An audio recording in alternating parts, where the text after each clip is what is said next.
diferencia entre cultura y contracultura. Y bueno, así fue como yo conocí a José Agustín, ¿no? Hablando un poquito de rock, empezando a leer. Y tuve la oportunidad en el año 2005, en el Encuentro Internacional de Escritores de Salvatierra, Guanajuato, un encuentro que se hacía de manera constante. Precisamente en el 2005 se le hace un homenaje a José Agustín. Yo acudo a leer mis cuentos y bueno, me encuentro con una de las personas que de repente habían aparecido referenciadas en algo de lo que yo había leído acerca del rock. Y entonces lo empiezo a seguir y empiezo a escuchar, ¿no? Bueno, y a pesar de que había ya leído un poco a Parménides García y otros textos, pues quizá no recuerdo muchos autores, pero me doy cuenta de que en ese momento uno de ellos pues está completamente vivo y lo teníamos ahí. Y nos empieza a hablar de este movimiento del rock, de los que hacían el rock, no solo como una corriente de música, sino que le daba argumento a través de las letras, y en este caso pues en nuestro país. Pues acusado de ser un rebelde sin causa, José Agustín vive el rock and roll de los 70s, pues con las drogas, la llamada psicodelia, el sexo, es decir, vive la experiencia de un cambio generacional, donde ahora los peinados de copete hacen que los jóvenes, pues en el caso de México, pues sean perseguidos por la policía, criticados por la sociedad, y así de manera general. Y de pronto este autor pues comienza a describir en sus obras lo que está pasando en el mundo que le toca vivir, y más allá que decir simplemente un escritor, pues se va convirtiendo en un cronista especializado en el rock, es decir, un rock and rollero con obra propia. De este autor se dice que en sus historias pues tiene un especial manejo de la trama, porque no va reproduciendo el lenguaje coloquial, sino que va inventando uno nuevo para celebrar pues la intoxicación, el éxtasis, cosas que en el momento de su juventud está a todo lo que da. Siempre motivado por los movimientos sociales que se gestan, y bueno, como ya lo habíamos mencionado, en torno a la guerra de Vietnam. Creo que en la obra de José Agustín se explora de manera recurrente pues la angustia de ser joven, los cambios, el enfrentarse de pronto a ser adulto y no quererlo ser. Quizá por eso la ironía en su trabajo, la manera coloquial de abordar las temáticas que incluso pues tienen humor, pero siempre muestra a los jóvenes sumidos en problemas pues de jóvenes, quizá no muy distintos a los que ahora enfrentan los chavos, pero con la mirada y la perspectiva de aquellos tiempos. Otras expectativas, con toda seguridad. Hoy en día, aunque hay guerra, pues los jóvenes ya no los haces mover un dedo, ¿verdad? Menos salir a la calle a gritar, a protestar, a encuerarse para llamar la atención. Y por ejemplo, en la novela de La tumba, que es de las más conocidas y emblemáticas, desde los personajes que por supuesto son jóvenes, pues se cuestiona qué satisface la vida, el amor, el sexo, el arte. Se cuestiona qué se hace para ser uno mismo. Esos cuestionamientos que han estado por muchas generaciones en la humanidad, pero que pasan y pasan los años, las modas, y esas preguntas siguen sin respuesta, pero que sí causan encrucijadas, sí causan sumisión en el miedo, sí te impactan en su forma de ser, y entonces pues te vuelves grosero, rebelde, y haces cosas sin que te importen las consecuencias. En sus historias el autor nos cuenta de viajes, de noches míticas entre el sexo y la perdición de las drogas, que en ese momento eran las que estaban, por ejemplo la marihuana, los ácidos, el peyote, los hongos, en fin. Nos cuenta aventuras que en esos momentos, como mencioné al inicio, pues los chavos eran de clase media hacia arriba, es decir, que podían tener esa oportunidad de andar en festivales, de andar en moto de un lugar para otro. Y bueno, precisamente en esa época, recordemos los 70, pues nuestro país está centrado prácticamente en la Ciudad de México, y por eso ahí es donde se empieza a notar todo esto, todas estas aventuras con los jóvenes. Son aquellos que precisamente pues tienen las opciones para comprar discos, las oportunidades para ir a viajes, festivales, encerrones, para escuchar música, drogarse, y a partir de esos viajes existenciales pues también autoanalizarse, preguntarse sobre su existencia y claro, pues también tener sexo, ¿no? Recordemos que estamos en la época de haz el amor y no la guerra, una visión completamente pues antibélica, que por una parte pues asustaba a los padres de esa generación, que ya podemos decir esta generación contestataria, pero que aceptaban los padres, ¿no? La guerra como un mandato divino, y que cuando vieron a sus hijos protestar de diversas maneras, pues se persignaron y dijeron, pues estos están poseídos por el demonio. Y con esto pues regreso un poco a la contracultura, la cual José Agustín pues la maneja llena de realidad, y el autor describe y hace crónica de ello, porque habla de estos movimientos sociales, de estas manifestaciones como los pachucos, ¿no? Por ejemplo, que son de las primeras expresiones de los mexicanos en Estados Unidos, y que tiene que ver, bueno, con el llegar, por ejemplo, a Texas y demás, ¿no? Pero hay más movimientos en esta época, y bueno, la contracultura pues también envuelve todos estos movimientos, como decía, pandillas, jóvenes, existencialistas, y por supuesto el rock, que no solamente se fue haciendo un estilo de música, sino se fue haciendo todo un movimiento que todavía hoy en día sigue vigente, y por eso comenzaba con el epígrafe, pues el rock no morirá jamás. Y bueno, ya parte de lo que a continuación decir, bueno, es algo de lo que el maestro ya había mencionado, cuando empieza a escribir José Agustín a los 16 años, que es publica La Tumba, y bueno, ahí en esa pues se da mucha la cuestión que existen jóvenes deseosos de cosas diferentes de las que estaban viviendo, y bueno, empieza a haber también un punto que ellos querían alcanzar, y bueno, pues este es lo que nos va describiendo José Agustín en toda su obra, donde siempre está centrada en la vida de los jóvenes. Es decir, ellos encuentran su propio lenguaje y se sienten identificados, y es por eso que José Agustín, bueno, pues es parte de este movimiento llamado La Onda. Gracias, Jesús, gracias, Carlos. Pues después de estas disertaciones tan geniales que nos acaban de leer, que se dieron el tiempo de escribir, es algo bien curioso, ¿no? Yo no había visto en años anteriores esta serie de expresiones que se han dado en redes sociales, en medios de comunicación, acerca de un escritor, ¿no? Un escritor mexicano. O sea, todo el entorno, toda la comunidad artística, literaria, se volcó en comentarios hacia la obra de José Agustín. Y bueno, ustedes acaban de comentar cosas bastante interesantes acerca de esto, sobre todo bueno, Carlos haciendo referencia de ese legado también que le deja al maestro Arreola a José Agustín. También ahí cabe señalar esta parte de ese legado que deja el maestro Arreola a José Agustín, a José Emilio Pacheco, a varios escritores que fueron sus alumnos, y les deja también este legado.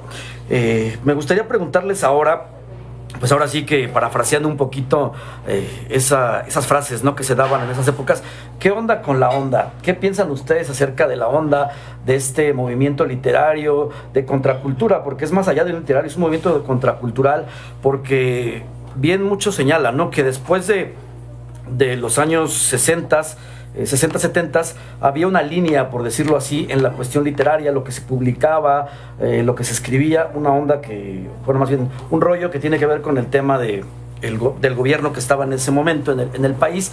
Y después de la obra de José Agustín marca como que un parteaguas, ¿no? Hace justo una distinción, se deslinda un poquito de esta obra ya previamente existente y empieza justo con este movimiento literario de la onda. A ver si me pueden decir, pues, ¿qué onda? ¿Qué piensan ustedes? ¿Qué onda con la onda? A ver, ¿qué comentarios tienen al respecto? Fíjate que de la onda podemos hablar desde dos perspectivas.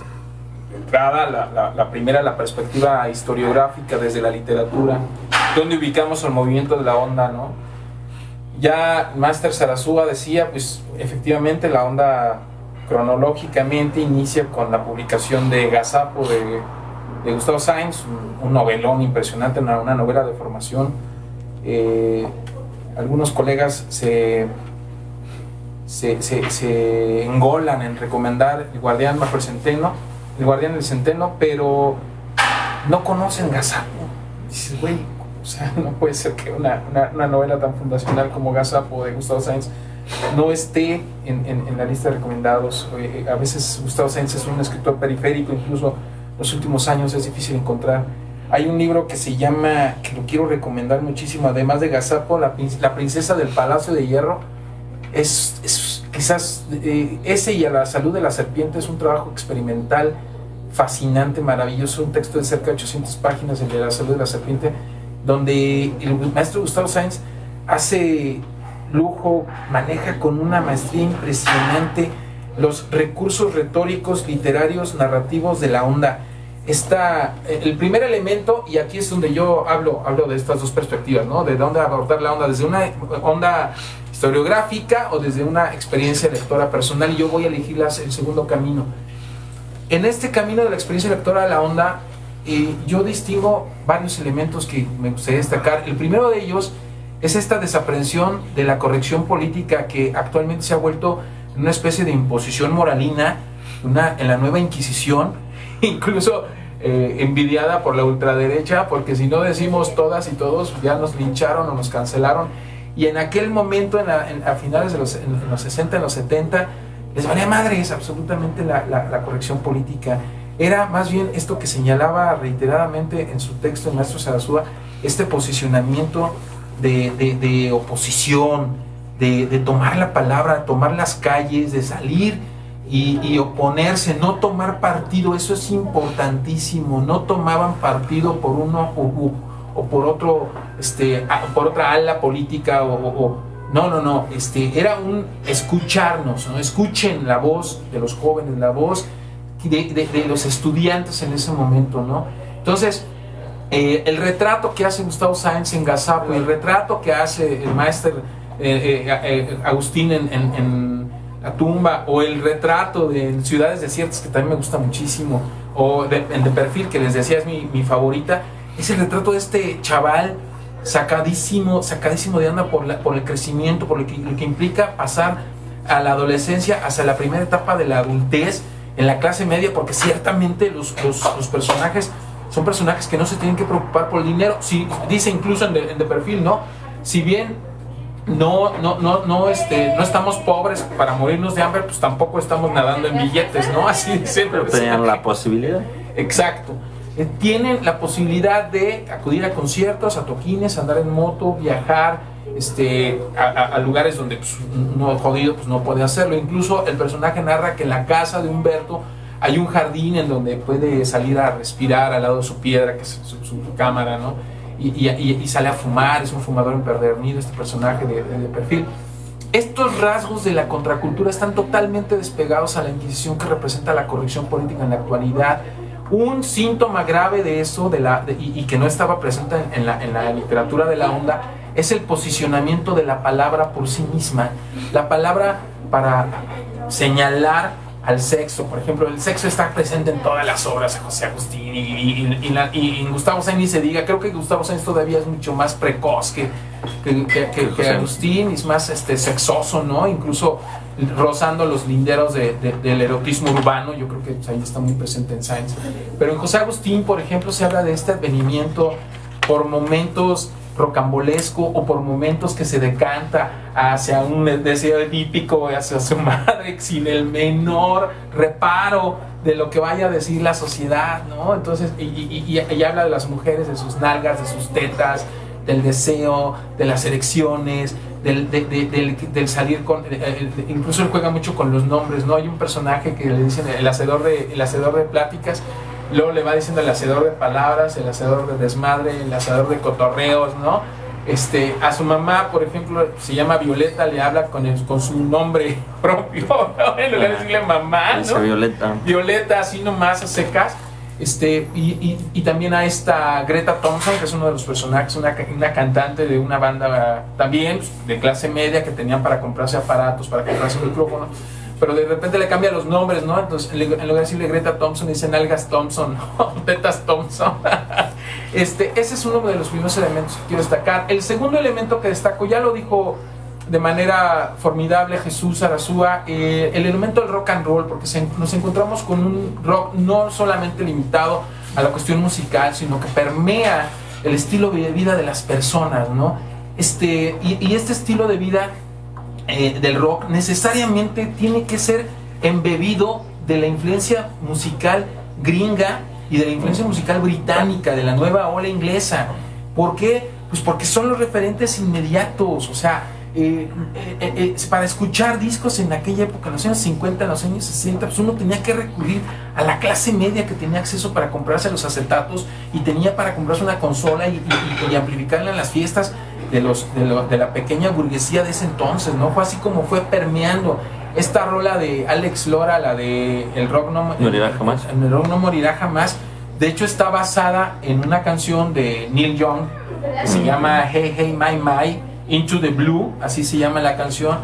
Hey Hey My My, ¿no? Y narra la historia de una persona, pero Alex Lora la toma, lo cual para mí en absoluto me parece un plagio, ¿no? Sino más de una especie de referencia, partir de tu influencia que tienes de al lado y hacer tu propia interpretación de esa canción, ¿no? Y bien dice Alex Lora, Hey Hey My My, el rock and roll no morirá jamás, está escrito en el cielo, y hace toda esta disertación, ¿no? Esto permea la vida de las personas, lo cual en la actualidad ya no tenemos. O sea, paradójicamente, quien ocupa ahora el lugar contestatario y el momento coyuntural de la música es el corrido tumbado. O sea, Peso Pluma está en los cuernos del mainstream musical cultural contemporáneo de los últimos 2-3 años. Y eso habría sido impensable en los años 70, porque están haciendo y no se trata de censurar, por supuesto que no, pero pues estamos distinguiendo una especie de apología del narco, ¿no? Que es una de las fuerzas más poderosas y más avasalladoras de la sociedad de los últimos, por lo menos 20-25 años, ¿no? Y eso era impensable en aquel momento. El rock más bien era una especie de estilo de vida que se oponía a las conductas, disciplinas impuestas por generaciones anteriores, pero que también buscaba su voz y voto, todo aquello que vino a devenir, que rompió con los movimientos estudiantiles del 68, el 71, luego aquí en México, aquí en Querétaro, por ejemplo, en el 78, descubro que el Maestro Jesús es de la misma edad que un servidor. El día 26 de abril, un miércoles que yo nazco, aquí hubo una marcha de telefonistas, una huelga que fue reprimida, ¿no? Y pues los estudiantes eran acallados. En este momento, pues ya habrá que decirlo, o sea, la forma de alienar y de mantener controlados a los chavos es a través de los narcocorridos tumbados, reproduciendo esquemas de conducta, en el reggaetón igual reproduciendo esquemas de conducta. Pues tienes el teléfono móvil también, donde te haces una especie de ejercicio de autosatisfacción personal, de un onanismo digital, en donde las chaquetas mentales trascienden a una pantallita, la proyectas tu estilo de vida, tu vida privada, pero de ahí a tomar posición, pues la gente pues, prefiere colocar memes o darle like o repostear notas, ¿no? Tomando partido de manera superficial sobre un fenómeno tan delicado y tan grave como lo puede ser una guerra, ¿no? Hoy en la actualidad, pues, el movimiento zapatista ha quedado relegado a una especie de accesorio folclórico en el cual pues, eres zapatista hasta donde te alcanza lo chic y más allá ya dejas de serlo, ¿no? Eso en la contracultura era impensable. El mismo José Agustín se mantuvo totalmente al margen de colocar a la contracultura como una especie de etiqueta para favorecer lo políticamente correcto o lo comercial, ¿no? Y ahora pues eso deja de lado todo lo legado a la contracultura para colocar a una cultura chata, una cultura postrada en sí misma, a una juventud sin delimitar, sin detrimento de los chavos. Finalmente somos educadores y trabajamos con jóvenes, pero la generalidad es que pues las generaciones actuales difícilmente se comprometen. Incluso pues, busquen ustedes rolas ahorita de rock de protesta, no encuentran nada, no encuentran absolutamente nada. Una rola que se levante contra el poder, que se levante contra el odio, que se levante contra la guerra, contra la agresión a los indígenas. Ya no nos vayamos a Chiapas aquí mismo, ¿no? Las condiciones en las que viven. Esos son los elementos que quiero señalar al respecto, compañeros.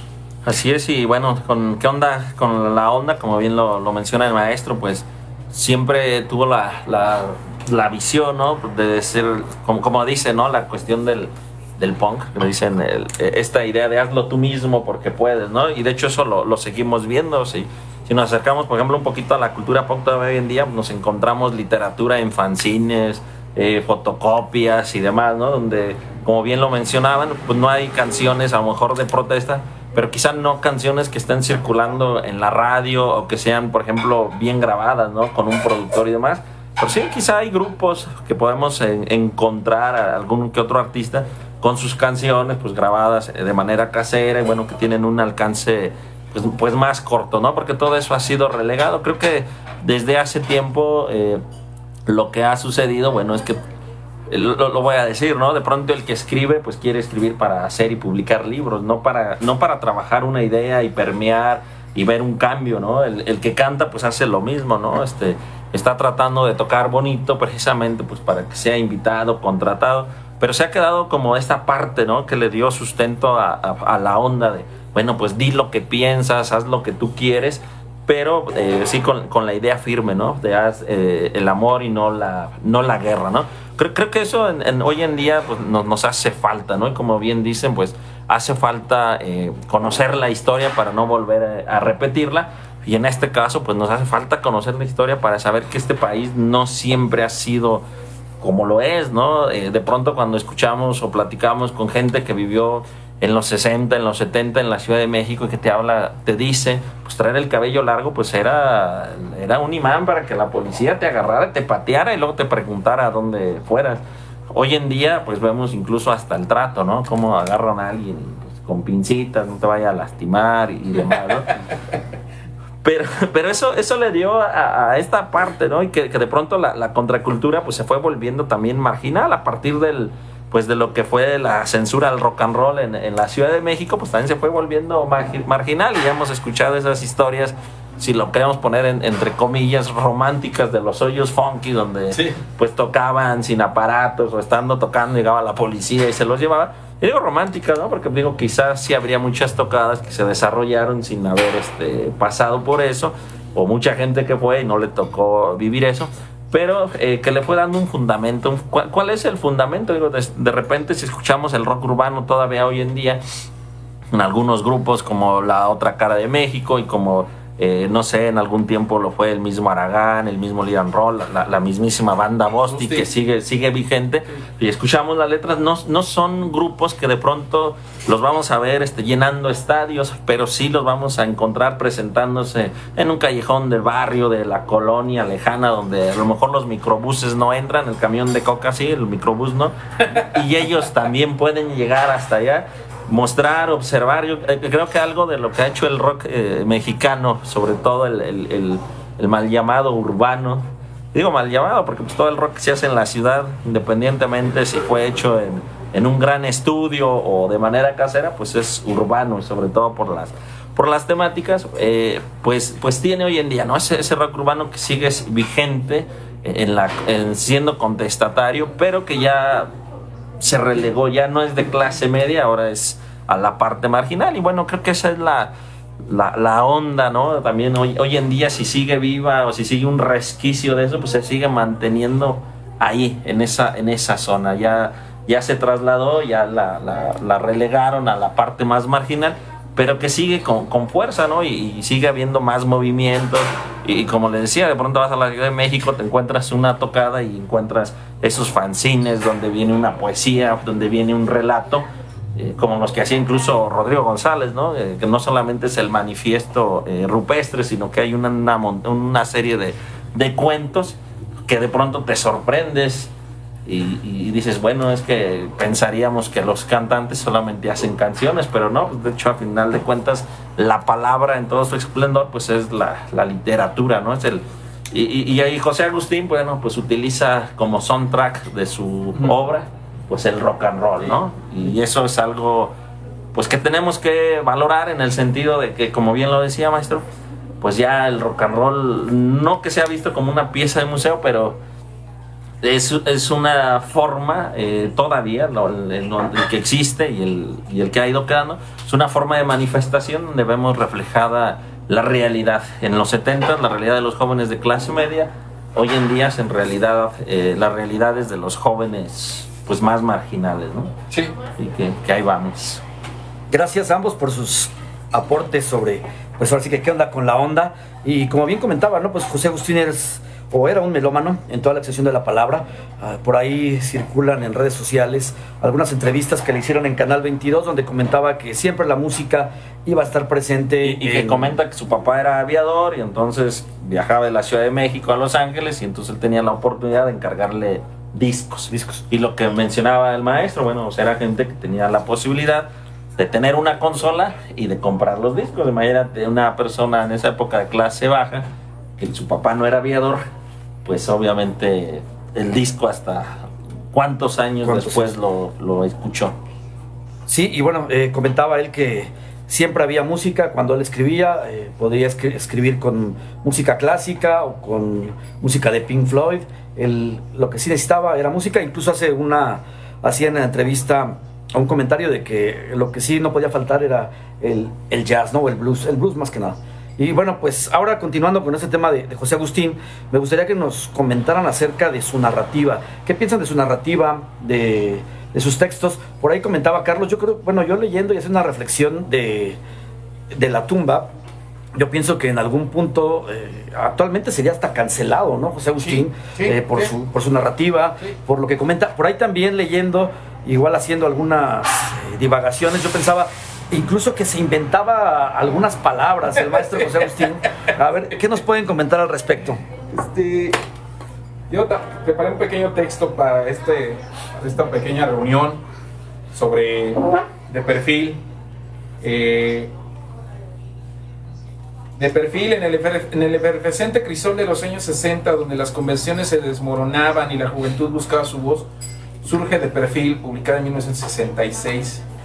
Una obra magistral que retrata la adolescencia con una mezcla de desasosiego, ternura y vitalidad desbordante. Más que vitalidad, yo hablaría de testosterona desbordante. Agustín, un escritor que trajo sus primeras narraciones de las vibraciones de la cultura pop, no la música pop, la cultura popular, por decirlo de esa forma. La influencia televisiva y el rugido del rock inmortaliza una época a través de la mirada perspicaz de un adolescente sin preocupaciones económicas.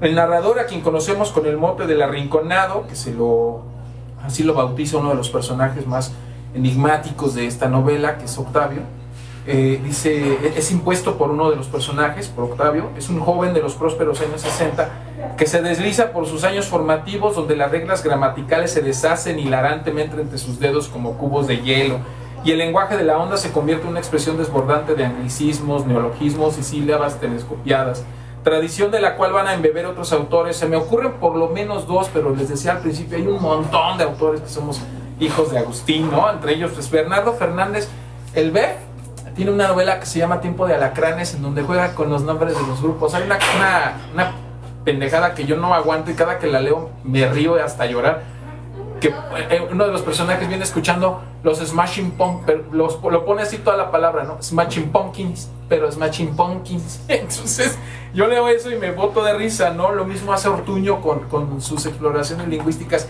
entre otros, muchos más, ¿no? Agustín maneja esta lengua diestramente, creando una prosa que sigue su propia dinámica, triunfando en una vitalidad desatada. Por cierto, las interjecciones coloquiales como SIP o NOP, que ahora ponemos en el WhatsApp, que ahora son vigentes, son trendy, son tendencia. Pues estos ya eran recurrentes en el slang anterior, ya se muestran de perfil. Ahí se utilizan los personajes SIP y NOP, ¿no? Yo recuerdo una maestra que allá por la prepa, yo estuve en el colegio de Basiquieres, plantel 8, y cuando vio que yo estaba leyendo a Agustín decía, esto tiene muchísimos errores, está muy, muy mal escrito. Qué estupidez, ¿no? La historia nos sumerge en el desconcierto del protagonista, quien para su sorpresa descubre que unos señores de mediana edad, Violeta y Humberto, un tanto ridículos, son sus padres. Su vida se teje entre los intentos de seducción de sus criadas y un desinterés aparente por el sexo. Fumador desquiciado, el protagonista estudia solo lo suficiente para pasar exámenes, mientras navega en una universidad plagada de conflictos, golpeadores y líderes estudiantiles. Esto abona un poco a lo que dice el maestro Jesús Arazúa, ¿no? No tanto la idea de esta romantización del movimiento del 68, sino que también aquí se muestra que los estudiantes de aquella época eran unos ojetes, ¿no? También había estos conflictos internos. Para él todo se reduce a darle tiempo al tiempo. La elección de una carrera, la obtención de un título y la toma de su lugar en el mundo adulto parecen asuntos lejanos, contradichos por los manifiestos que firma y su actitud desafiante. José Agustín no solo pinta el retrato de un individuo en su camino hacia la madurez, sino que también captura la esencia de toda una generación que desafió las normas establecidas. La cultura pop, la influencia de la televisión y la música del rock impregnan cada página, convirtiéndole en un documento atemporal que trasciende las décadas. Estas normas establecidas hoy ya convivimos con ellas. Ya la selfie, el tomarse fotos, semidesnudos, o por ejemplo ahorita la ondita de salir a la calle en pijama, ¿no? Ya es demasiado sencillo que nosotros nos sometamos a estas normas impuestas por lo trendy, ¿no? Este autor, José Agustín, se convierte en una voz única y refrescante en la literatura mexicana. Su estilo desafía las convenciones literarias, construye su propia gramática y su propia retórica y juega con la lengua, marca una ruptura con las tradiciones establecidas. En De Perfil no solo es un testimonio literario de la juventud en los años 60, sino también una contribución significativa a la evolución de la narrativa mexicana contemporánea. El protagonista, en su desinterés aparente por la sexualidad, rompe con la tradición literaria que a menudo enmarca la adolescencia en una exploración obsesiva de la sexualidad. Agustín presenta un personaje que en medio de un entorno social cambiante no se conforma con los roles y expectativas impuestas. La universidad, un escenario lleno de intriga y conflictos, refleja los turbulentos años 60 donde la lucha estudiantil y la agitación social eran moneda corriente. La habilidad de Agustín para capturar la atmósfera de la época llena de líderes estudiantiles y golpeadores revela su aguda observación de la sociedad en transformación. Además de su faceta como novelista, también Agustín incursionó en el cine, demostrando una versatilidad creativa. Escribe el guión de La Pando, basándose en la novela de José Revueltas, donde evidencia su capacidad para abordar temas complejos y sociales a través de la pantalla. José Agustín es un testimonio valioso de una época tumultuosa en México y un recordatorio de la importancia de desafiar las convenciones. De Perfil no solo es una novela, es un lienzo que captura los colores vibrantes y las texturas cambiantes de una juventud que desafía las expectativas y deja una huella indeleble en la historia y en la libertad cultural de México. Eso es lo que quería comentar.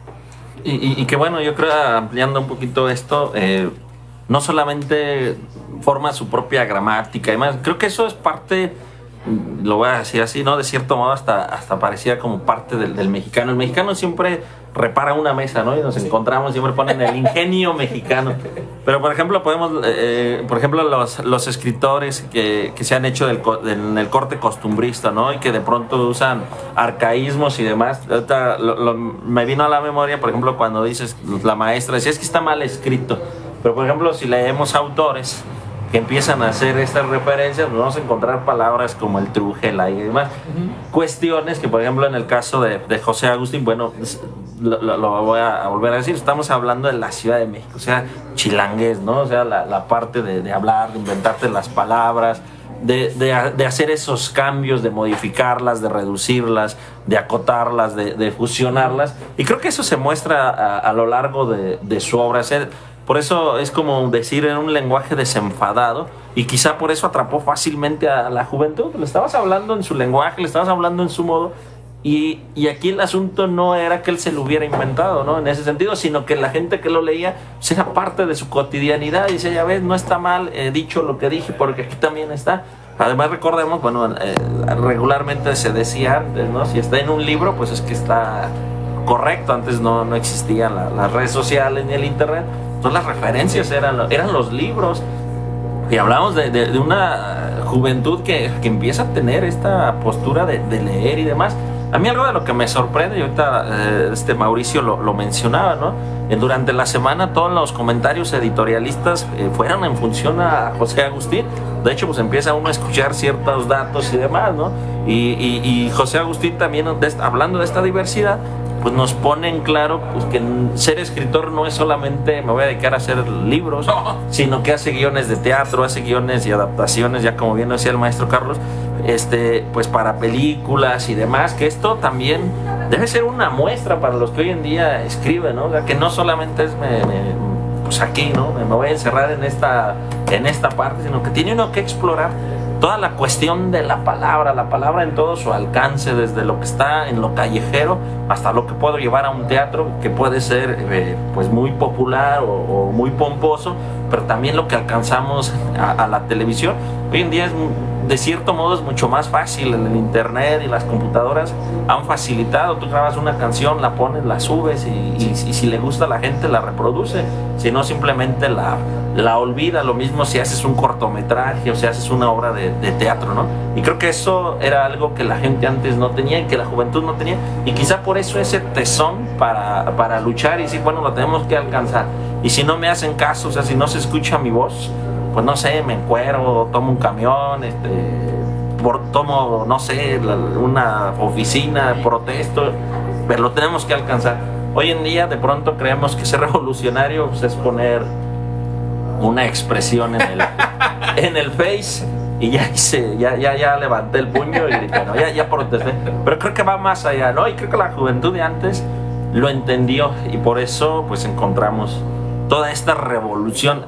Todavía en el recuerdo, antes de que muriera Carlos Monsiváis, un día estuvo aquí en la explanada de Rectoría, ahí vine de metiche y le pregunté, ya era cercano al 2010, porque le hicieron una pregunta de cómo veía si México tendría otro movimiento armado, pues ya se había dado cada 100 años, y me quedé mucho con la respuesta donde decía que para ese entonces el cambio tendría que ser de pensamiento y demás, y el arma de esa revolución tendría que ser la palabra. Y bueno, y esto viene contrastado, un poquito se me adelantó, con la cuestión de hoy en día quién tiene la palabra, el corrido tumbado y el reggaetón, ¿no?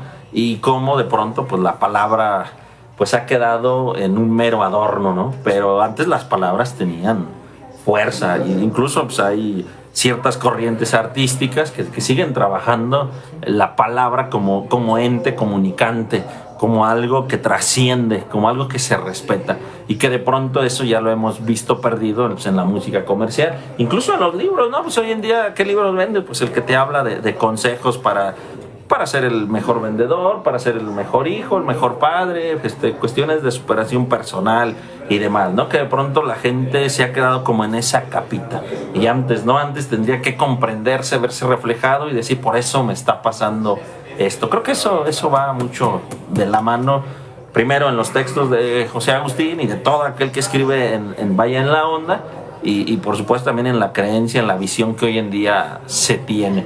Hoy en día yo doy clases a nivel universitario, pues de pronto les preguntas a los alumnos qué estás leyendo y te dicen nada. Y de la carrera, pues tampoco. Entonces, ¿de dónde estás argumentando? Pues de aquí, de allá, poquito, ¿no? Y creo que antes, ¿no? Antes el estudiante que iba a la universidad lo veía salir con 10 libros y, ¿qué creen? Los leían. Sí. Y hoy en día, hasta en eso creo que vamos perdiendo. Sí. Fíjate que esta gramática y retórica, como bien señala Máster Jesús, sí, ciertamente José Agustín no la funda, ¿no? Sino que la toma y la pone en juego en la literatura. Porque es un elemento que tiene ahí cerca. Es un elemento que está cercano y lo hace suyo y lo utiliza, lo pone ahí en su literatura, ¿no? Dice este fragmento, dice de perfil, están en una fiesta, ¿no? Y a Octavio y al personaje, al arrinconado, se les pega Ricardo, que es uno de los chavos que se ponían borrachos muy rápido, que se ponían a bailar ahí solitos a querer ligar a la gente. Eran de esos latosillos, ¿no? Y dice, desde el principio le botó lo extrovertido a Ricardo y habló mucho de los hits del momento, pero hits con J, así lo escribe José Agustín. Poco a poco fue sintiéndose conocedor y tras disertar sobre la verdadera agitación en el baile, puso en práctica sus teorías. Por supuesto, ninguna muchacha quiso bailar con él, pero eso no lo detuvo más que una fracción de segundo. Sus aullidos rítmicos, como él dijo, crearon un ambiente especial, y al poco rato otro tipo decidió desmelenarse al compás de Capullito de Amapola. Tomó a Ricardo de la mano y juntos hicieron unos pasos que Humberto hubiera catalogado como esquizofrenia. Humberto es el papá del personaje, que es psiquiatra. En clímax con propensión a la jotería. Que hoy en día estaría clausurado, censurado el hablar de la jotería, ¿no? Sería algo... Después de estos aportes tan interesantes que nos han realizado tanto el maestro Carlos como el maestro Sarasúa, me gustaría preguntarles qué piensan, qué piensan al respecto de, más bien, ¿en qué lugar situarían ustedes al maestro José Agustín o a su obra dentro de la literatura mexicana? Y también dentro de esa misma pregunta, ahorita comentaba Jesús que ya no lee casi nadie, ¿por qué deberíamos de leer al maestro José Agustín? Yo creo que, primero tiene que ser un referente para conocer la juventud. O sea, eso como parte de una crónica, como parte de una narrativa de algo que existe todavía, ¿no? Y existió muy probablemente. Las características de los jóvenes pues siguen siendo las mismas, claro, con diferentes expectativas y demás, Pero a final de cuentas creo que lo que José Agustín nos va contando pues es hace crónica, es decir, va plasmando la actualidad en su momento, ¿no? En este caso pues él nos plasma la actualidad setentera, quizá fines de los 60, etcétera, ¿no? Y creo que esa parte es muy rescatable de la manera histórica. ¿Por qué lo tendríamos que leer? Bueno, pues al igual que tendríamos que leer, no sé, a quien de pronto nos habla de la cuestión rural de nuestro país y demás, porque tenemos que conocer las características de lo que estamos hechos. No es únicamente como yo lo decía, ¿no? Por conocer en qué terminó la fiesta o en qué terminó el viaje, sino más bien cómo van encontrándose a través de esas preguntas que siempre tienen y de esa rebeldía, porque la principal rebeldía pues es el crecer, ¿no? De hecho, por ahí algunos autores mencionan ser joven y no ser rebelde, pues es hasta contradictorio. Y creo que José Agustín lo maneja muy bien, por eso se deja vivir. Hace poquito veía a se me fue el nombre del autor, que es un comentario editorial. Bueno, él lo catalogaba precisamente pues como un cronista del desmadre. Dijo, no, es que a José Agustín tenemos que verlo así como un escritor del rock and roll, el rock and roll vivo que sigue coleando y demás, pero es un cronista del desmadre juvenil de aquella época. ¿Y por qué lo tendríamos que leer? Pues hasta por envidia de que hoy en día ya no salimos a esos viajes, ya no salimos a esos reventones, ya no salimos a esos campamentos, a esas tocadas de rock, ¿no? Que en aquellos había. Yo cuando he leído partes de su obra, digo, bueno, y hoy en día, ¿por qué no hay una y nos vamos así como ellos, aunque sea en bicicleta, ¿no? Que creo que hasta por eso tendríamos que leerlo, ¿no? Yo creo que esta pregunta es muy interesante, Mau, abonando a lo que bien señala el Máster Jesús. Fíjate que aquí en Querétaro tuvimos una persona que es una especie de resonancia de la contracultura, o yo me atrevería a llamarlo una sucursal de la contracultura aquí en Querétaro, que fue el diablo Julio César Cervantes, que en su momento fue una especie de botón detonador o botón de emergencia para el movimiento rockero de aquí de nuestra entidad. El maestro Julio organizaba los toquines, organizaba muchísimas tocadas, pero él tenía la consigna de organizar los toquines. Él tuvo la idea de ser el organizador de los toquines y así se lo vendió al gobierno. Le dijo, yo te voy a organizar los toquines para que la banda no te venga a hacer desmadre a tus festejos del 15 de septiembre o del 20 de noviembre, ¿no? Entonces eran las emblemáticas tocadas del Grito y la tocada el 20 de noviembre. Él junto con el Raúl el Araña de Radio Universidad se encargaban de ser los organizadores y los difusores del movimiento. Gracias a él yo tuve oportunidad de alternar desde el Aragán hasta Trolebús, Tex-Tex, toda la banda. Y si todos nos volcábamos allá, aquí en Querétaro iba a tocar de esa magnitud, tocadas de esa naturaleza donde se armaba el moloch, se armaba el slam a grandes escalas, ¿no? Eso existió. Actualmente ya los chavos tienen la referencia del Pulso, que es organizado por GNP Seguros y por un montón de patrocinios, cuando en aquel momento el Diablo lo único que hacía era juntar a toda la banda por iniciativa propia. Entre la misma banda se agarraba a personal de seguridad, o entre la misma banda los boleteros. Sí apoyaba al gobierno, pero la condición que ponía el Diablo era: ustedes apoyen de manera institucional, pero de la organización me encargo yo. Si meten la mano se los dejo a ustedes. Y eso en la década de los 90, los 2000, la primera de los 2000, pues era emblemático, porque sí existían esas tocadas y convivían desde los concretos hasta los urbanos. Convivían desde los que éramos de la onda grunge, más cercanos a la onda grunge, que nos decantamos por el grunge de aquel tiempo, hasta con los arquetos metaleros, o los metaleros de lo más groovy que te puedas imaginar, ¿no? ¿Por qué hago el señalamiento de esto? Porque hay ahí la primera necesidad de leer a José Agustín y de conocer la figura del Diablo, por ejemplo, ¿no? Dialogar con el pasado. José Agustín nos permite dialogar con el pasado, más allá de conocer el contexto, de entender dónde estamos parados ahora. El organizar ahora un toquín, pues lo puedes organizar ahí en la cochera de tu condominio, lo puedes organizar en una fiesta de tus amigos. A veces vemos en el Facebook que hay cuarentones que dicen, pues ya nada más es para pasar el rato, ¿no? Y se recluyen en sus cuartos de ensayo, buscan otros cuarentones que comportan los mismos gustos y los mismos talentos, y se conforman con eso, ¿no? Pero pues las tocadas anteriormente se organizaban y eran un punto de inflexión y también un punto para liberar la tensión de una sociedad en que estaba en ciernes hacia el cambio de siglo, ¿no? Estas tocadas que se organizaban, se armaban las madrizas, pero entre la misma banda se autorregulaban, ¿no? Me acuerdo que una vez hubo uno de los toquines del 20, se tuvo que posponer porque cuando iba a hacer el toquín, nos decían los de la puerta, no se va a armar porque no ven cómo está el cielo, va a llover. Y sí, unas nubes negrísimas y rayos. La banda, pues, dimos portazo, vamos corriendo hacia el escenario y de repente, madres, nos cae un rayo, ¿no? Y nos tuvimos que regresar corriendo. O sea, todo ese tipo de cosas, las tocadas, por ejemplo, el Aragán, cuando venía aquí, Santa Sabina vino aquí a dar unas de las tocadas más emblemáticas que yo recuerde, ¿no? Cuando se armaban esos toquines, y como ya lo tenemos en la actualidad, que ya no se arman, que incluso los bares dan privilegio más a quien toque banda, a quien cante banda, a quien cante corrido, quien cante corrido tumbado, quien cante reggaetón, salsa. La salsa y la cumbia siempre han seguido, y eso tampoco... Maestro José Agustín estaba peleado con eso, ¿no? También embebía de la cumbia, de la buena cumbia, ¿no? De la cumbia de Rigo Tobar, por ejemplo, ¿no?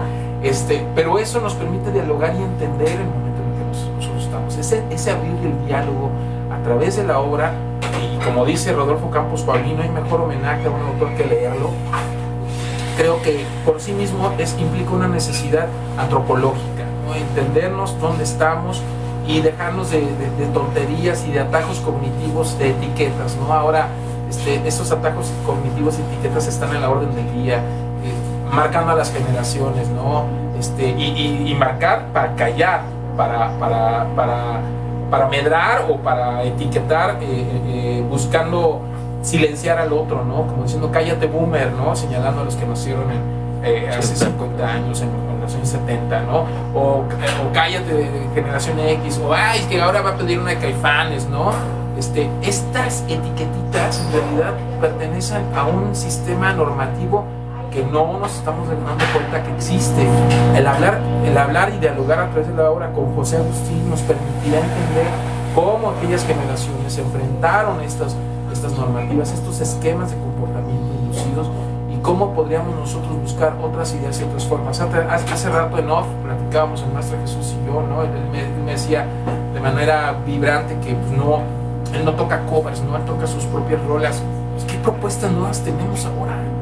¿Dónde está la obra para colocarse en el espectro de lo pop, de la cultura pop? En aquellos tiempos tenías que contar con un discurso propio, con una propuesta. ¿Dónde está esa propuesta? ¿Qué tienes nuevo de qué proponer? En Querétaro, ¿cuáles son los istmos que tenemos? ¿Qué istmos tenemos en Querétaro hoy por hoy, o en la región, considerando también la parte de Guanajuato que nos toca, ¿no? Yo creo que eso es la principal necesidad, este diálogo y esta reflexión que detona la obra de Agustín. Y que tendría que abrir la posibilidad también de darte cuenta, ¿no? No necesitas ser, vamos a decir, tu diálogo. Hace rato bien lo decía el maestro Carlos, ¿no? Ya que no alcanzamos a ser Octavio Paz, bueno, José Agustín. pero eso te muestra, ¿no? O sea, tú puedes narrar, contar cualquier situación, y al final de cuentas, bueno, está ahí presente como parte de la literatura nacional, ¿no? Independientemente que escribiste sobre el barrio o que escribiste sobre la colonia y tu lenguaje, ¿no? Porque al final de cuentas eso somos. Entonces creo que eso por esas razones tendría que leer, ¿no? Darnos cuenta que el piso es parejo para todos. Gracias a ambos por sus comentarios y aportes a esta pregunta. Y bueno, me gustaría preguntarles ya a título personal, y lástima que no está el maestro Raúl Huerta, porque esta pregunta yo creo que él me la contestaría con muchísima sapiencia, y bueno, sobre todo más bien se explayaría. Yo le comentaba a él en una entrevista que tuvimos que en su narrativa se veía mucho la influencia de José Agustín. Me gustaría preguntarles si en su obra literaria hay alguna influencia de José Agustín. Pues yo creo que en todas, como decía hace rato, ¿no? El poder escribir con la simpleza que lo hace uno de pronto, el narrar situaciones. De hecho, yo traigo un texto y ya tú me dices si aparece algo, ¿no? Se llama Mañana. Este texto lo he de haber escrito como en el 97, por ahí. Pero bueno, es algo que siempre me ha gustado y dice así: comienzas la mañana con sueños. ¿Qué voy a hacer mañana? Te preguntas. Ya mataste al día de hoy pensando en el siguiente. Corren los caballos mecánicos, tus pasos van deprisa con las manecillas del reloj. Tu primavera se convierte en flores de cristal, olores que danzan sobre las nubes plateadas, pero se convierte en invierno al abrir esa puerta. Tus ojos con luz puntiaguda perforan la esperanza. Tus ilusiones son carcomidas por ratas que huelen el miedo mientras el sol es devorado en el horizonte de vociferantes palabras, de murmullos sin sentido, de estrechas voces que se pierden a lo lejos y que desde lejos traen a ti esos minutos de metal. El día avanza, tus labores se encierran en el óleo blanco que acecha el momento en que tú decidas pintar, plasmar algo. ¿Quién soy? ¿A dónde voy? ¿Qué hago aquí? Son algunas de las interrogantes que te planteas a diario al encontrarte detrás de ese viejo escritorio en el que apuradamente golpeas con tus dedos las teclas de la máquina de escribir. ¿Por qué hago esto? Viene a tu mente. Debí de haber estudiado para doctora, tal vez debiera ser actriz o salir en comerciales, fotografiarme para revistas o quizá no debí nada más haber nacido. El reloj no se detiene, contestas llamadas, te pintas los labios, buscas ansiosa la hora de la salida y tus ilusiones vuelan. Vuelve a ti ese cosquilleo que constantemente te ataca.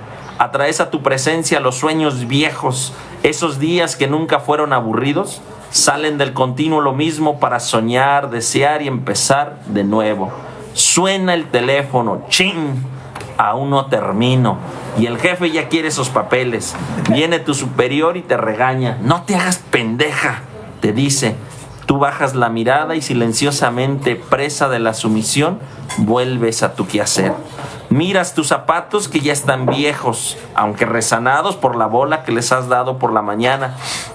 Tú sonríes, pero tu sonrisa es oxidada y en tus ojos se ve la noche gris de la que fuiste presa ayer. Hay sombras que entran y salen. Tú no aterrizas, repasas el calendario buscando las vacaciones, anhelando el fin de semana. Viene gente y se va. Desconocidos que dicen tu nombre, personas que aparentemente te acompañan, pero tú sigues sintiéndote sola. La tarde y ya es hora de partir. El sol ha dejado de sentirse y las lámparas se encienden para alumbrar las locuras, para que sean vistas las mentiras y para que se desenvuelvan las pasiones. Ya no hay necesidad de darle prisa a los pasos. Tu soledad camina junto a ti por la banqueta a veces desierta, que a veces parece un río de gente, de historias de mugre. Ese paso que das lleva una ansiedad eterna y vas recorriendo recuerdos. Tus ojos van buscando algo que ni siquiera tú sabes qué. Reposas las historias indiferentes del trabajo. Tus pasos caminan a ningún lugar, atrayendo el reposo de una banca de algún parque. Quieto, el aire, los pájaros y tus fantasías. Esa oscuridad de hojalata no marchita tus sueños de madera. Tus instantes son de la inmensidad de un océano. El día muere, pero ya había muerto por la mañana cuando pensaste en mañana. ¿Qué voy a hacer mañana? ¿Qué hice hoy? ¿Qué encontré? ¿Qué haga revalorar mi vida? Las preguntas regresan y tu reflexión. He vivido muchos días pensando en mañana y cuando llega el mañana vuelvo a pensar en mañana. Pero hoy ni lo he tomado en cuenta. Hoy quiero vivir porque ya es tarde, me voy. A partir de mañana pensaré en hoy. Tus pasos continúan y abres la puerta de fantasías, donde te guardas, donde descansan tus secretos, lugar donde habitan tus sueños, sitios en donde cada mañana resurges para afrontar el hoy sin darte cuenta, guarida de todas tus mañanas. Duermes, descansas, sueñas, tratas de olvidar lo que ocurre cada día, te preparas para el nuevo día, todas las noches dices, mañana Dios dirá. Te persignas, tus cobijas cubren el frío del hastío de la soledad, roncas al acompañamiento de la esperanza de ver un nuevo mañana, esperas con mucha ilusión. tus miradas son tristes y ven así la llegada inevitable del mañana. Venga, bravo. Mañana. Oh, muchas gracias. No, pues sí. Sí se ve la influencia ahí. Y a lo mejor no, cuando a veces tienes esas influencias, a veces no eres consciente, ¿no? Pero como te decía, escuchaba el rock, escuchaba toda esta cuestión que al final otra vez está influenciado por la obra de José Agustín, y a veces no la obra, sino lo que le circunda a la obra y que lo hizo escribir. Yo igual me pasa con el maestro Sarasúa, pero en este conjunto de relatos que estoy preparando, caigo en la cuenta de que una vez decía Slash de Guns N' Roses, ¿no? Uh-huh. Dice, se me estaba ocurriendo, me desperté en la madrugada, estaba dormido, estaba totalmente ebrio todavía, pero fui corriendo la guitarra porque se me estaba ocurriendo un riff. Pues comienzo a tocarlo, suena de maravilla, suena impresionante este riff, suena muy poderoso. Entonces regreso a la cama, pero el riff seguía resonando en mi cabeza. Al siguiente día me levanto por la mañana y vuelvo a la guitarra y toco otra vez el riff. Mierda, es Led Zeppelin.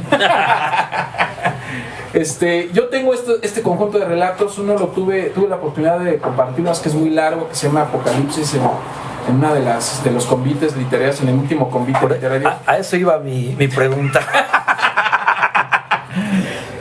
Pero ya lo había escuchado ese relato, y también, igual que con la obra del maestro Huerta, también hice alguna analogía ahí, ¿no? con los textos de José Agustín, y por eso te preguntaba, y bueno, fíjate, curiosamente. Ese es muy largo, pero voy a compartirles, si me permiten, uno que es muy corto, que pertenece a la misma serie que estoy preparando, ¿no?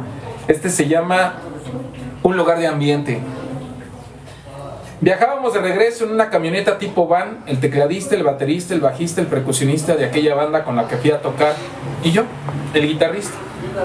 Eran los músicos del grupo Recuerdos, una agrupación romántica de la década pasada que no habían tenido el éxito que merecían, o que quizás no despegaron tanto porque no pudieron asimilar la fama que les llegó de madrazo, o tal vez porque nadie es profeta en esta pinche tierra. Me invitaron porque me sabía sus canciones, no todas, solo las más famosas. Flores para mi amor, La queremos los dos, Vuelve a mí. Y porque de casualidad estaba libre aquel fin de semana. A lo mejor no hallaron a otro menso que por el poco varo que ofrecían fuera con ellos hasta Dolores Hidalgo, Guanajuato. Aunque estaba chavo, me sabía un chingo de canciones. Por eso no faltaba quien me invitara a sus eventos. A veces me pedían boleros, o que acompañara a una que otra cantante con una de Alejandra Guzmán, unas de José José, o de Enrique Guzmán, o la de Creed, u otra de Bronco, la más famosa de Fernando Delgadillo, la Macarena. Una verdadera prostituta musical, me decía. Solo los pendejos tienen gustos culposos, les rebatía con sinceridad. Veníamos por el entronque a San Miguel de Allende cuando sonó mi celular, un Motorola StarTAC que me compré con el pago de 3 eventos. Ninguno de los del grupo Recuerdos traía un teléfono como el mío, por lo que seguramente les parecí muy mamón. ¿En dónde andas, mi chingón? Venimos de Dolores, estamos llegando a San Miguel de Allende, voy rumbo a Querétaro, respondí. Nuestro evento había terminado temprano para evitar que los borrachos se animaran a agarrarse a madrazos, como lo dicta la tradición. No mames, ¿en San Miguel de Allende? Sí, aquí en el entronque, respondí mirando al tecladista, quien me confirmó con la mirada. Bájate en chinga, ahí, en el mero entronque, paso por ti en 30 minutos. Pero ya vamos para Querétaro, dije. La verdad íbamos demasiado borrachos como para aventarme otro evento. Bájate, ni te imaginas con quién te vas a echar un hueso, güey. Ahorita te llevo unos tacos para que se te baje el pedo. Accedí más por curiosidad que por ganas. El tecladista de Recuerdos le pidió al chofer que se detuviera. Me despedí de mis compañeros con la amenaza de volverlos a acompañar pronto en otra tocada. Me bajé con mi guitarra y mi amplificador. El frío de diciembre me hizo arrepentirme de no haberme traído chamarra. Además, la había olvidado en casa de mi ahora exnovia. La pobre no aguantó mi ritmo de trabajo. Muy pronto había aprendido que este oficio no es para andar de novios ni de esposos, y ni de amantes, porque en este jale todos nos conocemos. Un claxon me sacó de mis cavilaciones. Habían pasado apenas 10 minutos. Agradecí para mis adentros porque ya comenzaba a tiritar de frío. No mames, qué pinche suerte. Súbete, carnalito, me dijo Beto, un tecladista que era del sindicato de músicos. Mientras me guarecía en el asiento del copiloto, él subía mi amplificador y mi guitarra en el asiento de atrás. Gracias, carnal. ¿Con quién vamos a tocar o qué? más, a mí solo me pidieron el paro para conseguir guitarrista, güey, porque el de cajón tuvo un accidente y no va a poder llegar. Oh, pero ¿con quién voy a tocar? Eso te lo dejo de sorpresa. Les dije que eres el más chingón para sacar la chamba, te sabes un putero de canciones, eres una pinche rocola. Gracias, carnal, pero ¿qué tal que no me sé las canciones de este artista? Te las sabes, güey, de eso estoy seguro, cabrón, ya verás. Pasó un tiempo de trayecto indeterminado, que se diluyó entre la cerveza y el olor a tacos. Súbitamente, a la distancia, en medio de la nada, emergió una inmensa plaza de toros portátil, una especie de coliseo hecho de aluminio, repleto de gente y automóviles y camionetas que circundaban a su alrededor. ¿Llegamos? Sí, va a ser ahí. Hubo corrida de toros, ahorita hay pelea de gallos, después sigue el show. ¿A qué hora comienza? Van a ser las 8 apenas, dijo mirando su reloj. Yo creo que como a las 11 o 12, si bien les va. Como hay mucha gente, no creo que se retrase tanto. Dime con quién voy a tocar, güey. Ni madres, no voy a arruinarte la sorpresa. Apúrale con los tacos porque van a pasarle lista a los músicos para conectar su línea. Ya no chupes, güey, si no te la van a hacer de pedo. Oye, ¿y qué onda con el pago? Te van a pagar terminando, de eso ni te preocupes. La que paga se llama Lucía. ¿De cuánto me toca? No me dijeron, güey. Solo sé que te va a ir chido, carnal, pero lúcete, no me vayas a hacer quedar mal. Cuando se marchó me invadió un atisbo de duda. Y si Beto se estaba desquitando de aquella vez que lo dejé plantado por irme con mi banda a abrirle a Santa Sabina. Me acuerdo que le llamé 2 horas antes del evento. Mi banda entró al cartel de último momento porque Resorte ni siquiera estaban enterados de que iban a tocar. Un regusto amargo me atosigó de pronto. Me sentí solo entre tanta gente.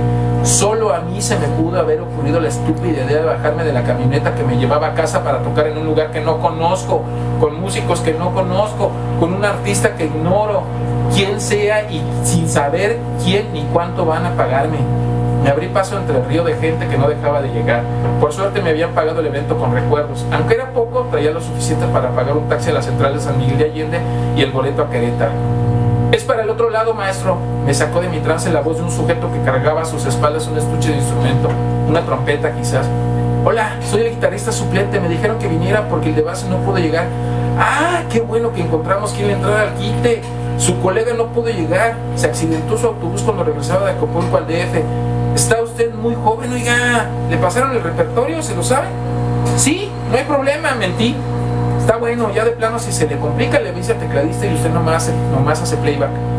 Llegamos a uno de los accesos que estaba resguardado por seres gordos vestidos como granaderos. Tras anunciarnos, entramos por una especie de túnel que olía a orines.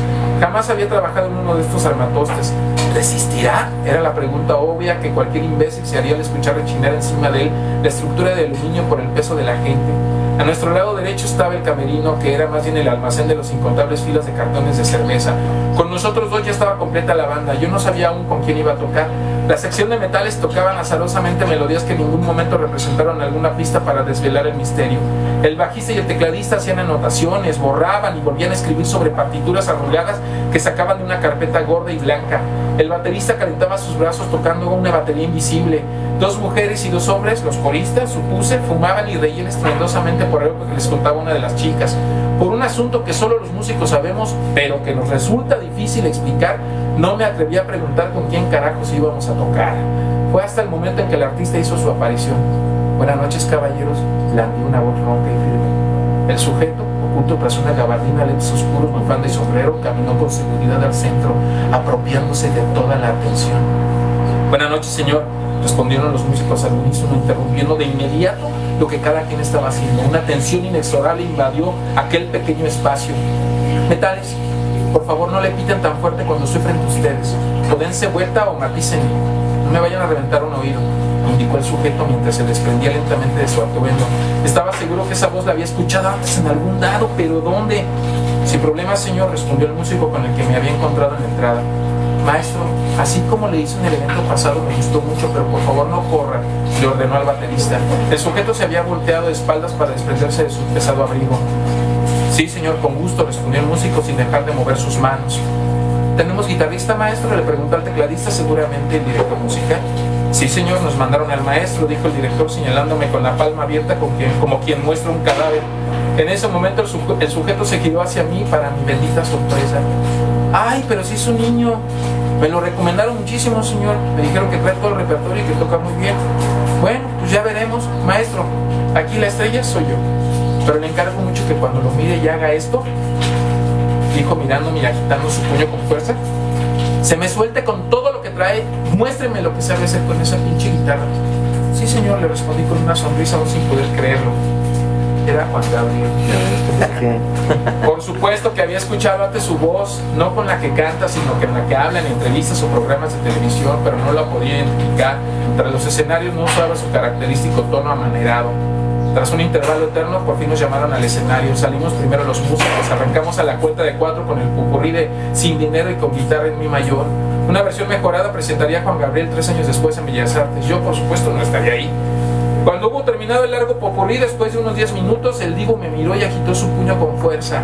El Noa, Noa, me gritó el tecladista. Yo solté todo lo que traía, le mostré al artista lo que sabía hacer con mi pinche guitarra y con este portento de canción. Por un momento me sentí volar sobre el ruedo, impulsado por una banda de músicos que me arropaba y entre los gritos y aplausos de tantísima gente.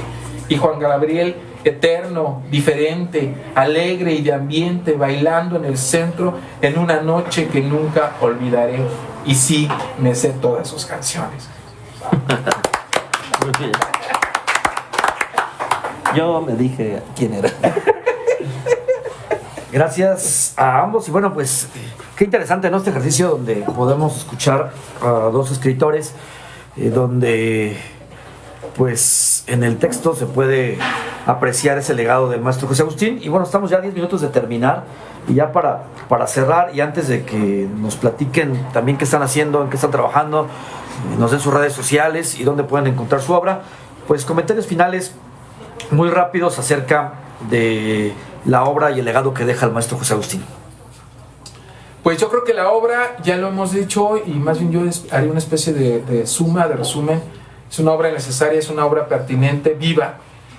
José Agustín decía a su hijo, el día de ayer en un texto que se publicó en La Jornada,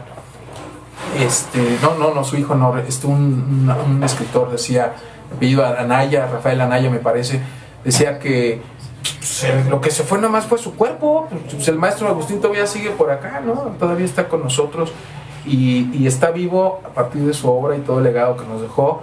Es un legado al que se le tiene que hacer tributo leyéndolo, comentándolo, dialogándolo. Al profe Agustín le chocaban las etiquetas, pero también le chocaba que lo colocaran en un atril, ¿no? Él nunca fue de esos.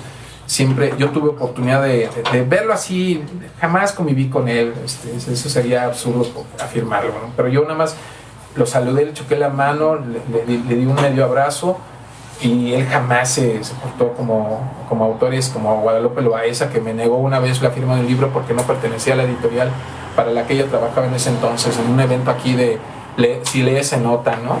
Y me sacaron por prieto, pero en esa ocasión con José Agustín no fue así. Es un verdadero tipazo, y yo creo que él sigue aquí en su obra vigente, presente, y pues que el rock nunca muera, como dijo el maestro Jesús.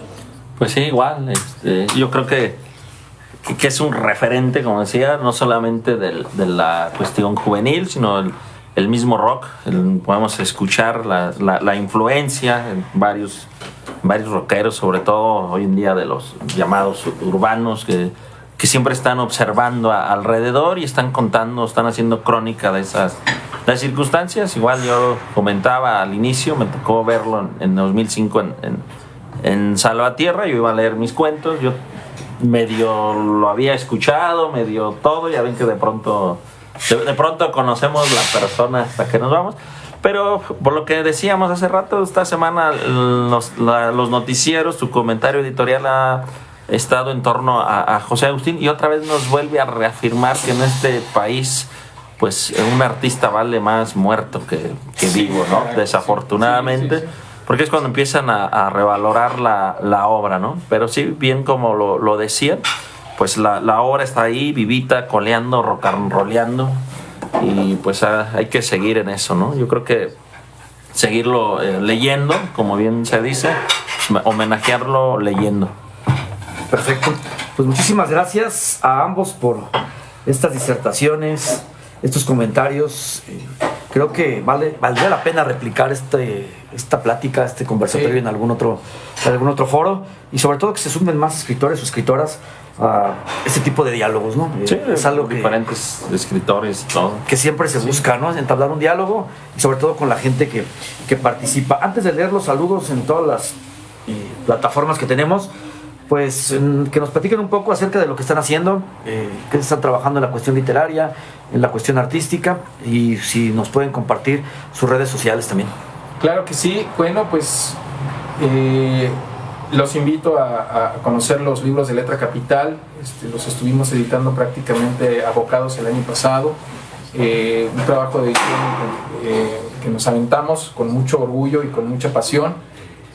Actualmente estoy avanzando en mi trabajo personal, es este conjunto de cuentos que se llama Grandes Éxitos, volumen 1, que giran en la columna vertebral temática, es la música, y es totalmente vinculado a mi influencia de José Agustín. Es total, la influencia ahí es total.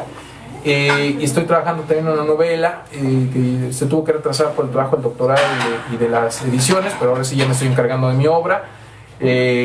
Quiero hacerles la invitación extensiva y a ver también si Mauricio algún día invita a esta artista. Mónica Zárate va a lanzar, en esto que comentábamos de las canciones, va a lanzar en plataformas la canción Soy Yo, que es una canción de protesta de la situación de la mujer, que le da voz a las mujeres, no importa si son gordas, flacas, feas, guapas, güeras, prietas, ¿no? La mujer por sí, quién es por sí antes de ser madre, de ser esposa, de ser novia, y esa canción se lanzará en plataformas el 26, ¿no? El 26 de enero. Y en mis redes sociales me encuentran en Facebook como Carlos Campos. En Instagram estoy igual, arroba Doctor Simulacro es mi Twitter. Ahí estoy a sus órdenes. Le doy a aceptar amistad a todos los que me mandan amistad, aunque sean spam porno. Les doy like, ya después ya si es spam porno pues los elimino, pero ahí estamos en las plataformas. Muchas gracias, Mauricio, por la invitación. No, gracias, al contrario. Pues yo estoy trabajando en varias cosas. Acabo de terminar de escribir una serie de poesías para un libro que vamos a editar a mediados del año, junto con María Lozano, el maestro Lúgupe de Morelia, el maestro Sotelo de Silao, María Lozano es de León, que se llama Manicomio de Poetas. Bueno, mi versada que va ahí, pues va un poco de protesta, un poco de eso que a mí me gusta, ¿no? Que siempre intento que la palabra tenga mucha fuerza. También estoy escribiendo algo que se llama Cosas que a diario pasan, son situaciones, se los voy a contar así, la idea como si fuera un stand-up, pero de alguien que quiere escribir, ¿no? Y entonces que de pronto entra al baño y se encuentra que no hay papel de baño, ¿no? Y entonces, bueno, toda esa parte, ¿no? Y también nos va contando de pronto esta cuestión de cuando le dice a su mamá, yo quiero ser escritor, ¿qué chingados vas a vivir, no? Y todas esas cosas. Pongo ahí un personaje que hace, que es el que va representando todo esto, y la cotidianidad de trabajar, de viajar hora y media en un autobús de donde se sube, de la esquina donde se sube hacia el trabajo, y todo lo que va viviendo en esa parte a la fábrica y demás. Y bueno, también estoy tratando de recuperar algunos textos de todo lo que he hecho, de todas las categorías. Quiero hacer una especie de antología, no sé cómo se va a llamar aún, pero quiero que tenga cuento de niño, cuento para adulto, que bueno, yo como lo he dicho otras veces, más que cuentos son relatos, historias que se cuentan, dibujos que yo he hecho, fotografías, irlo haciendo, poesías y demás, no que sea pura poesía, no que sea cuentos, porque sea algo así que nos lleve a viajar en esa parte. Todavía, estoy pensando cómo hacerlo, y tengo la idea de más o menos qué ir poniendo, pero me falta darle esa forma. Y pues seguir trabajando con los niños, los talleres que hacemos, seguir haciendo cuentos para cantar como niños. Antes nos llamábamos No te la vas a acabar, que era la presentación de música más contestataria y demás.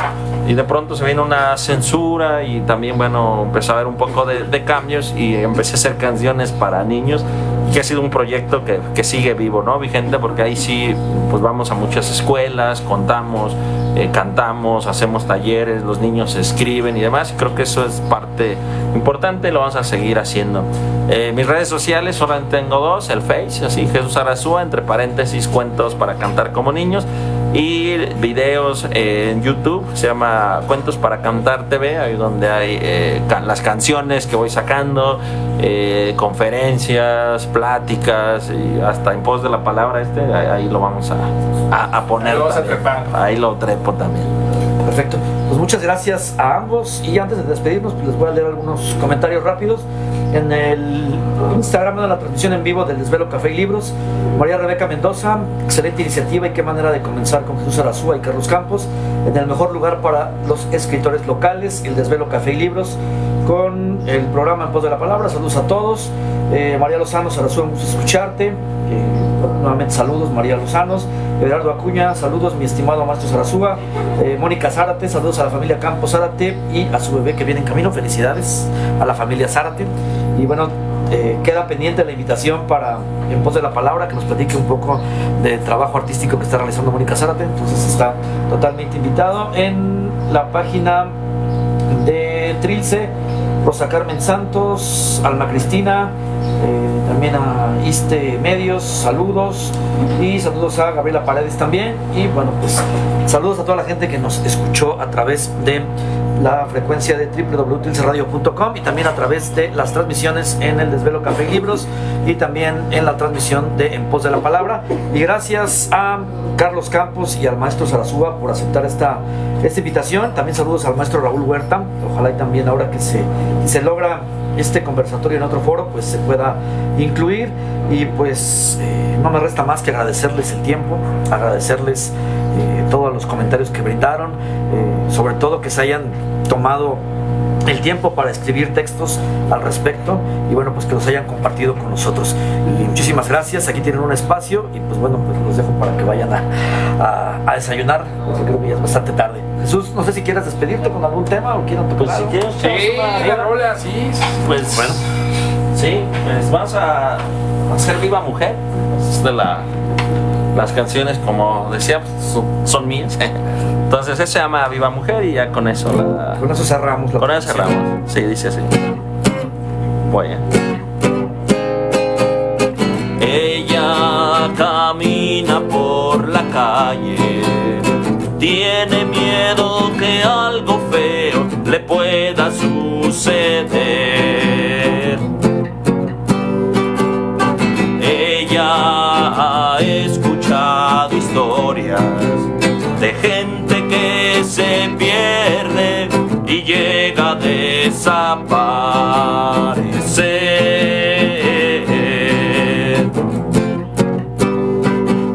Qué peligroso es ser mujer. Qué peligroso es ser mujer. Pareciera que las persigue hasta desaparecer.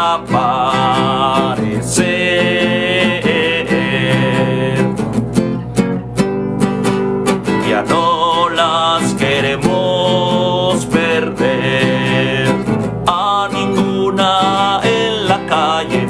Viva la mujer, más viva mujer, siempre viva mujer.